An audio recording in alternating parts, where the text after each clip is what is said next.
Viral balita cukur rambut dikawal 4 prajurit TNI, warganet sebut pasti anaknya komandan nih. Beredar sebuah video yang memperlihatkan sejumlah prajurit tentara tengah mencukur rambut seorang balita. Dalam video yang diunggah oleh akun Instagram @undercover.id, tak tanggung-tanggung, balita itu langsung dikawal oleh 4 orang prajurit TNI. Balita tersebut tampak anteng sembari makan dan menonton sesuatu dari ponsel saat rambutnya dicukur. Satu prajurit bertugas mencukur rambut balita, satu prajurit memegangi ponsel tontonan si balita, dan 2 prajurit lainnya bertugas memegangi balita tersebut agar seimbang. Tentara itu tampak lancar mencukur rambut sang balita dengan satu alat cukur dan sisir berwarna kuning. Dalam video itu juga tampak 2 wanita berada di sana. Satu wanita tampak mengibaskan sebuah buku sebagai pengganti kipas. Sontak momen yang terekam ini mengundang berbagai reaksi warganet. Banyak warganet yang bertanya-tanya, siapakah sebenarnya sosok ayah dari balita yang sedang dicukur rambutnya itu?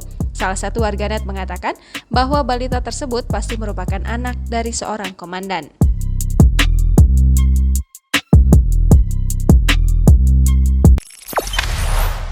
Jangan lupa subscribe, share, komen, dan like ya!